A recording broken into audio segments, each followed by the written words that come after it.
This is Julia from Juju Bean Farms, and today I'm going to show you how I make my rustic white kamut sourdough bread. First, you want to take about a tablespoon of your starter, and what we're going to do here is we're going to make a leaven for our bread. My recipe calls for a cup of leaven, so we're going to add a half a cup of flour and a half a cup of water. Now, when you're making your sourdough bread, you want to have an idea of when you want to make it and kind of prepare ahead of time. Sorry about the light going on and off. I'm in my pantry and we have an automatic light that only stays on for a couple of minutes and then it shuts off. I probably need to go in and fix that because there's a lot of times I'm in there and need the light and it shuts off on me. But here I'm mixing that half a cup of water, half a cup of flour, half a cup of water, and my tablespoon of starter, again for my leaven. And like I said, you do want to prepare ahead of time when you're making bread because you have to make your leaven the night before so it has time to rise. Here I'm going to feed my starter like I do every single night with a fourth a cup of water, fourth a cup of flour, and my tablespoon of starter. And then you'll see me put the discard into my jar and into the refrigerator. And here you can see there is my starter that I have fed, and there's my leaven for the next morning. So the next morning, I try to do this pretty early in the morning. As you can see, my leaven has risen and it looks beautiful.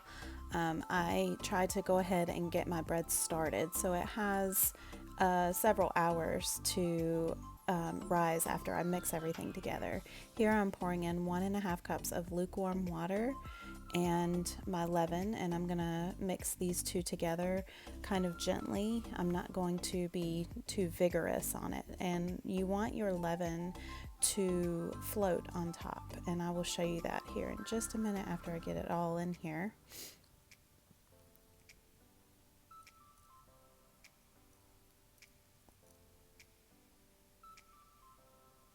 As you can see, the leaven is floating on top, so that means that it has risen successfully and it's ready to make bread. So I'm just going to gently mix the two of these together.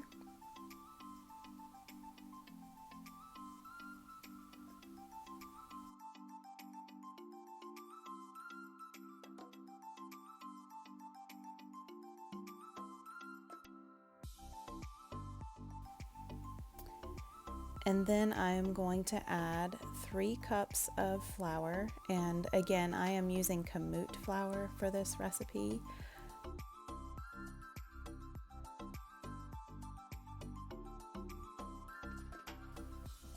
So there's my 3 cups of flour, and then I'm going to add 2 teaspoons of salt, and here I'm using just a regular kosher salt.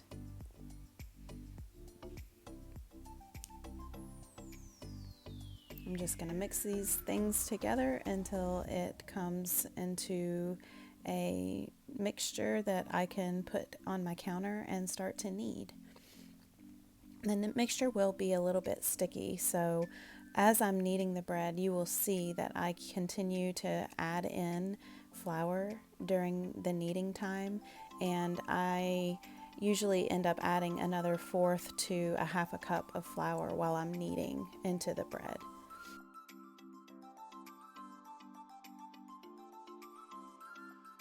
You will want to knead your sourdough bread for about 5 to 10 minutes or until you see it come together.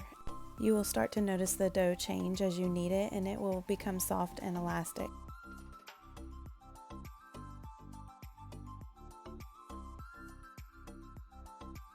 You can also knead this bread with an electric mixer. You just want to knead it on low for 5 to 15 minutes until you see the bread change to be elastic, but you will have to stand there with it and continue adding flour until the dough barely starts to come away from the sides of the bowl.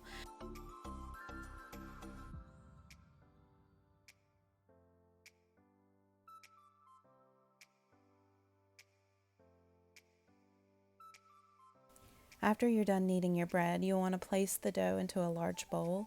You'll want to cover the top of the bowl loosely with either a plate, I use a plate here, or plastic. And you'll want to let this rise in a warm, draft-free place. I put mine in my pantry and close the door, and it stays pretty warm in there, and I let it rise for about 4 to 6 hours. While I'm waiting on my dough to rise, I did my morning workout. As you can see here, I'm doing my supernatural, which I do every single day. And I don't know if y'all have shopped on Temu, I guess that's how you say that, but they got me. And I found a lot of really great priced things for the garden. I'll show you guys those things later, but I found this really beautiful wreath on there for a reasonable price. So of course I had to get it for my chicken coop. So here you can see me hanging that up. And like I said, I did my supernatural. I ate some breakfast, opened my Temu box, and hung my wreath up. And there you can see all my chickens watching me because they think I'm bringing them a snack. Then I go out and check for eggs. I believe this day I got 13 eggs, which is really good. And then I came in and made myself a latte, which is one of my favorite things to do in the afternoon. I checked on my dough and it looks ready here in my bowl, and I'm going to shape it so that I can put it into my basket for a second rise. But you can see that it has risen and it looks really nice. And I know I didn't show you a good camera angle, but I'm gently using my scraper to take the dough out and put it onto the counter. You do not want to use flour for this step. And what we're going to do here is we're going to stretch this dough out and do something called lamination. And you can see how I stretch the dough out and I kind of like slap it on the counter. It actually does make a slapping noise on the counter when I do this. And I'm going to stretch this dough out, and then I'm going to fold it up and shape it to go into my banneton or my basket that I'm using here. The dough is a little bit sticky, but it should not be sticking to your counter or too hard for you to manage. As you can see here, I'm using this technique to fold the dough in, and the more that I do this, the more that the dough will become less and less sticky. You'll see me tap it on the top here when I get done doing this, and it should not be sticky to the touch anymore. Using this technique is adding tension to the dough. Then I'm going to put it in my banneton basket, and then after I do that, you'll see me kind of stitching the dough up on the bottom, and this helps just to build tension into the dough. I'm going to leave the dough in this basket for an hour for its second rise. I'm going to cover it with the bowl because if you cover it with plastic wrap or anything else, it could stick. 30 minutes before I put my bread into the oven, I want to go get my cast iron pot and get that into the oven and preheat the oven to 425 degrees so this pot can get nice and hot before I put my bread in. When using a pot like this, you want to make sure that it is safe for the lid to be in the oven. I do have a couple that the lid is not safe, so I'm using my Lodge lid for this.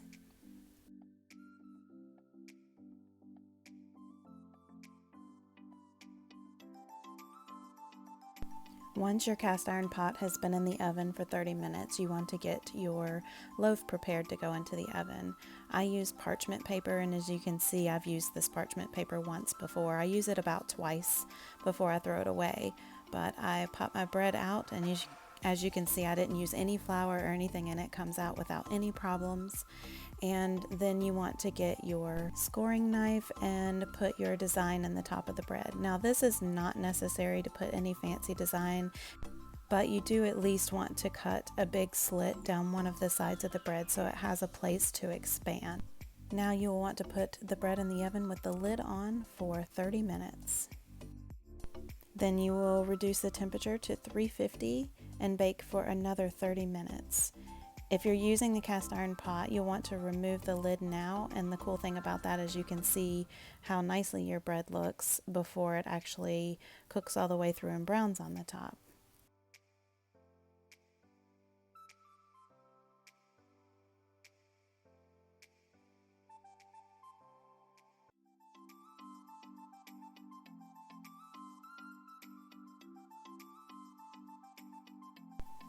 After 30 minutes, you'll want to take your bread out of the oven and immediately place it on a cooling rack.